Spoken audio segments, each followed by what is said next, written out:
5 things you missed in Slavia Prague 0, Arsenal 4. Yes, that is right. Arsenal will be going to the Europa League semi-finals, as Arsenal got the win in Prague after winning 4 goals to 0 with goals from Lacazette, Pepe and Bukayo Saka. And now Arsenal could be a matter of 3 wins away from Champions League football. So as always, let's dissect this dub and let's get into today's video.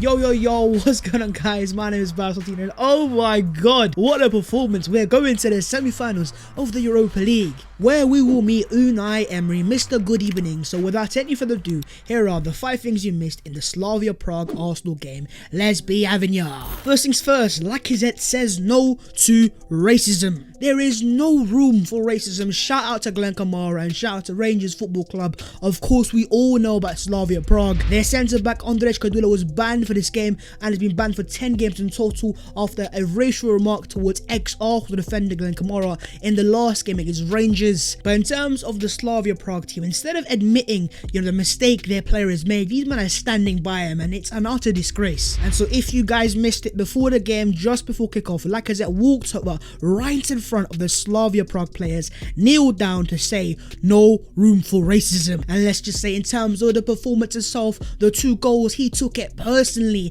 He put in a fantastic performance, and it was a captain-esque Arsenal Lacazette performance. And how ironic was it, the 3 black men in Pepe, Lacazette and Saka all knocked down racist out of the Europa League is things you love to see. And in terms of Slavia Prague as a team, I'm not trying to generalize the entire club, but I'll tell you what, your players and your current squad, it's an absolute shambles and an embarrassment of football. But on the opposite side, one thing that wasn't embarrassing is Alexandre Lacazette, who embarrassed the Slavia Prague defenders. And in terms of Alexandre Lacazette now, that means that he has 20 goals and assists and counting in terms of this season for Arsenal. 17 goals in all competitions, not only making him Arsenal's outright goal scorer in all competitions, but also in the Premier League with 13 league goals as well. And despite a lot of Arsenal fans writing off Lacazette, including your boy, 17 goals for Arsenal for the season, you have to ask the question of what do Arsenal do with this when he comes the summer. And so I'm going to throw it to you guys in the comments below. What would you do with Alexandre Lacazette in the summer? Keep him or sell him?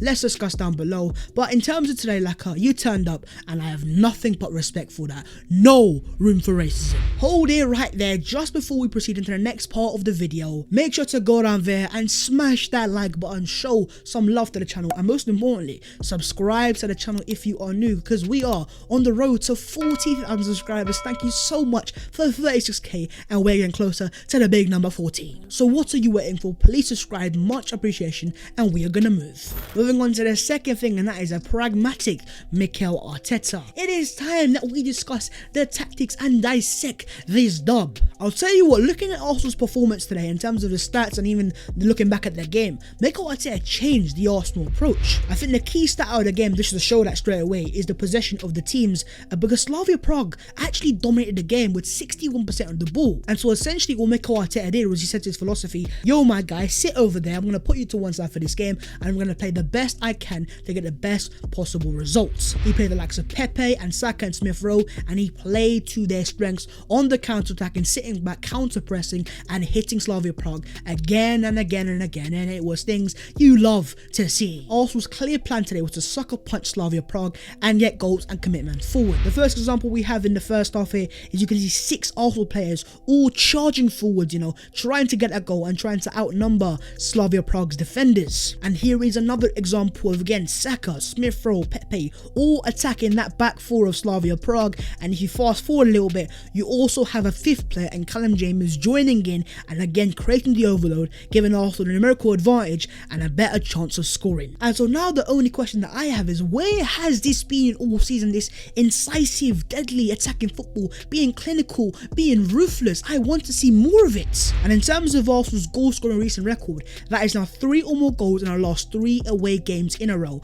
I think we've not done that since the 1930s. So again, it's positive signs. And in terms of Mikel Arteta, I think what he realized in this game was he can't go into this, trying to play a philosophy. He needs a result. His job was on the line, and Arsenal's season was as well. And so you know what, in terms of Europa League, if we have to be pragmatic and change our approach for certain certain teams to get the best result, I don't think any Arsenal fans will care. We did it last year in our run to the FA Cup final against Man City and against Chelsea. So if we get the trophy and we get into Champions League football and win that Europa League, you think any Arsenal fan cares about philosophy? Of course we don't. It is the business end of the season, and that means we should mean business, Mikel Arteta. Today was a good performance, but again, it's just one step in the right direction and the bigger picture is still to be seen. But the question for you guys is very simple. Out of all the 11 players that started for Arsenal today, how many would you like to see start in the next Europa League game against Villarreal and Unai Emery? Let's discuss down below. On to the third thing, and that is Pepe and Saka, the main men. My two star men out wide, my wingers doing the business when it matters the most. First things first, Nicolas Pepe.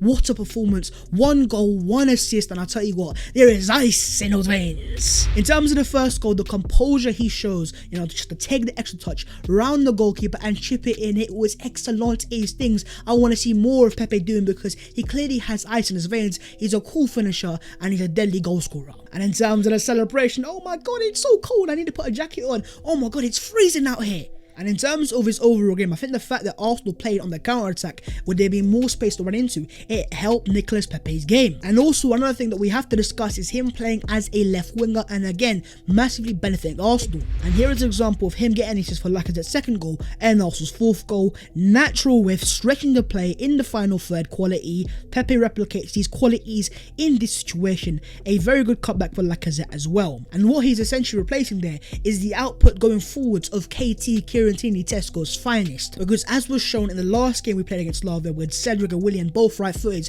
we don't have that natural width and we don't have that same level of creativity or threat going forwards. Also, another thing that you love to see is my star boy Bukayo Saka. What a player, man. His quotes after the game from start to finish, it was fantastic. Thank you to God I get to play in a semi-final in Europe with Arsenal, and I thank God as well for you playing for Arsenal Football Club because you are a joy to watch. He hit the post right at the start of the game and also smashed in the Arsenal third goal, sealing our place in the semi-finals of the Europa League. And in total that means 4 goals and assists in 5 starts in Europa League knockouts this season. When it matters the most, my star boy will step up and be accountable. He is 19 years of age, and also in terms of another player that was balling out today, Emil Smith-Rowe, 20 years of age. That assist for the first goal for Pepe, that's Messi, yes, dribbling nutmegs left, right and centre. He was violating them, man. They all suited Mikel Arteta's approach today, and that was on the counter-attack, exploiting the spaces and hurting Slavia Prague when it mattered most. And having seen those 3 play, would you keep it the same going into Arsenal's next games against Fulham,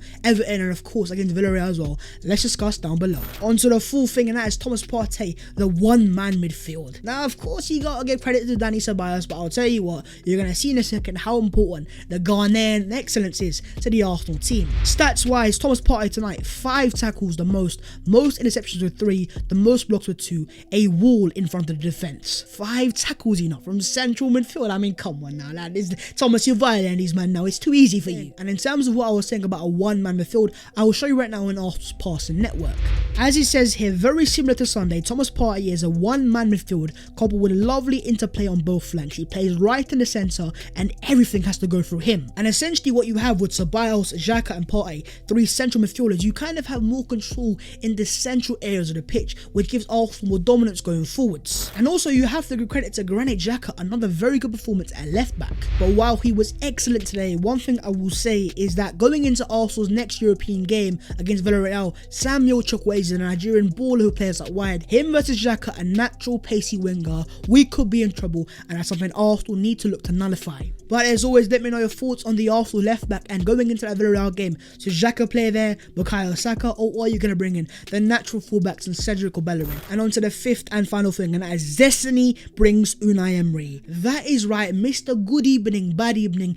Destiny has brought him back to Arsenal. We play him in the semi-finals of the Europa League. What is happening? First things first, in terms of his quotes on playing Arsenal, he says we need to continue to play our way, always respecting our rival and not speculating speculating anything. We need to play to win and go into the match with the same sincerity we're currently showing. Emery is clearly saying that he respects Arsenal as a team and as an opposition, but of course he wants to get the win. And just have a look at his overall Europa League record: semi-final, final, and a semi-final again. This guy is a Europa League goal and he's going to be difficult to beat. Of course, it's going to be a massive mental and psychological challenge for the Arsenal players, but in terms of Unai Emery, he's going to want to prove a point to his ex-employers. As a club, we sacked him, we thought he wasn't good enough, so I'm sure he wants to prove a point to the Arsenal board, so I'm sure he's going to be up for this. But also in terms of Mikel Arteta, of course, the replacement of Emery, what will he do and how will he react? Emery, we know from his time at Arsenal, is a very pragmatic manager. He will set up and what he thinks best is to be Arsenal, and that's exactly why I am so interested to see how Mikel Arteta is going to set up.